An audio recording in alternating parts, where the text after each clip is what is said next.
What's up everybody and welcome back to my fitness channel, and today it is back in bicep day. If you're new, then welcome. This channel is all about working out, nutrition, posing, anything and everything having to do with bodybuilding. I upload training videos daily, but other videos based around those other subjects randomly throughout the week, so make sure you hit that bell icon so you stay notified when I do upload new content. And if you guys enjoy this video or gain any kind of knowledge from it, please remember to give it a thumbs up. It really helps the channel grow. And if you haven't already, please hit that subscribe button, guys. It is a very small goal of mine to try to reach at least one new subscriber per new video that I put out, so please be my one new subscriber for this video. Thank you so much in advance. Let's go ahead and jump right on into it, guys. It is back in bicep day, like I said. But when I hit that 405 squat on Monday, I did tweak my lower back. So today I had to focus on really just using machines and moderate to light weight, and really just getting a good squeeze, stretch, and pump in the back.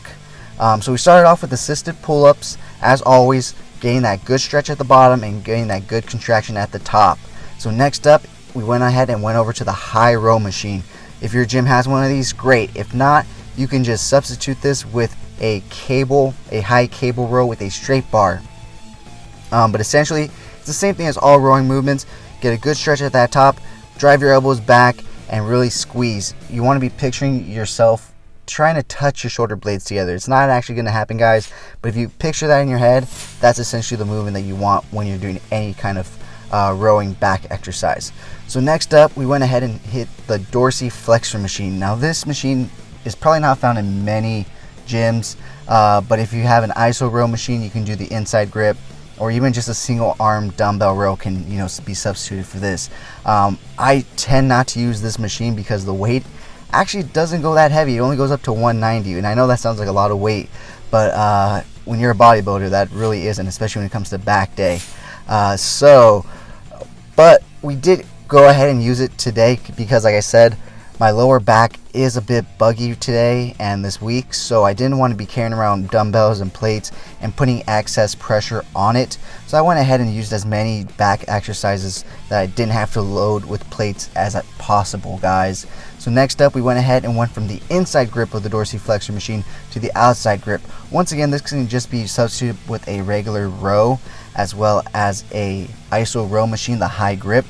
But like I said, you're just focused on getting that good stretch and contraction.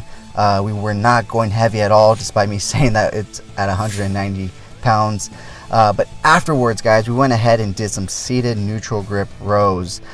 With these, as always, if you've seen Olympic rowers, you want to be essentially doing the same movement. You want to get that stretch at the top and get that full contraction. And once again, you want to be picturing yourself touching your shoulder blades together. And as you can see, I just go back slightly past 45 degrees, but my elbows continue to drive back, and that's what you want to do. You want to keep driving your elbows back as far as possible. Make sure that attachment is touching your chest every rep, so that way you're getting the most out of every set and every rep and every exercise. Alright guys, so after that, we went ahead and hit the wide grip lat pull down machine. Once again, this can be substituted with a regular lat pull down with the wide grip, but I did just want to use this because someone was using the lat pull down machine inside, and I was already outside, and so this kind of just worked its way in. But I kind of enjoyed this because I was able to really focus on each side without a bar being there in between, and really just get a good stretch and contraction at the top of the movement and really squeeze my back and do basically what I set out to do today, which is just get the blood in there and get it nice and pumped. So afterwards, we ended this back workout with neutral grip lat pull down, guys, and I was actually surprisingly able to go relatively heavy with this exercise despite my lower back. I was not feeling pain on it, so that was happy. This was the one movement I was actually able to move some serious weight today. But as you can see, we're getting that good stretch at the top, coming down and making sure that attachment touches our chest each and every rep.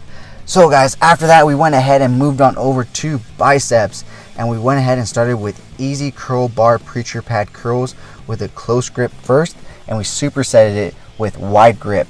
So the great thing about preacher pad is that it really makes your biceps work, guys.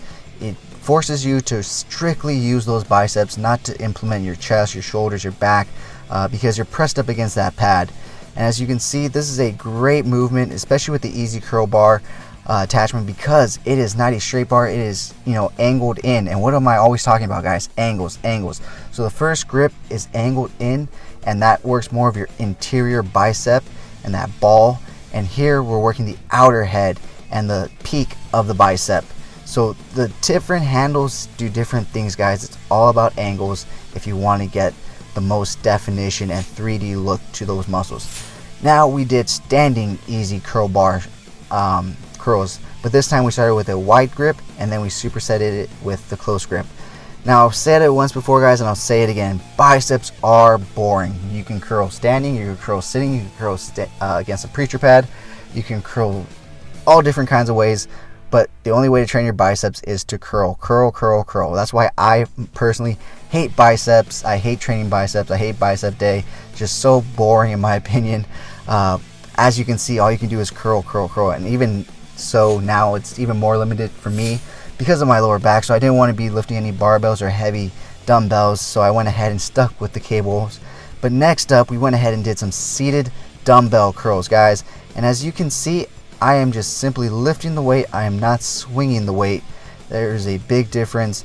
You want to just control the weight down and up, as you can see, and keep those elbows in tight, because you don't want them flaring out, because then you're going to be incorporating your shoulder and your back, and you're going to be swinging, and you're just not going to be performing the movement properly and correctly.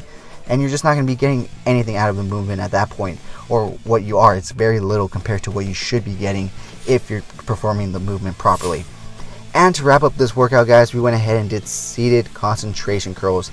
I haven't done these in a while, but I still got a great pump from them. That's just the key sometimes, guys, is throwing in those random exercises you never do, because your body's not used to it, so it learns to adapt, and it's like, what is this? And so it actually ended up giving me a relatively good pump. But yeah, guys, with that being said, that wraps up today's workout. If you did enjoy it, if you did learn anything, please remember to give it a thumbs up. It tells YouTube to share this video with others so they can enjoy it and learn as well. And if you haven't already, please hit that subscribe button, guys. But whether or not you're a subscriber, thank you so much for taking time out of your busy day to listen to me talk about fitness. I really do appreciate it, guys. And I will talk to you guys in the next video.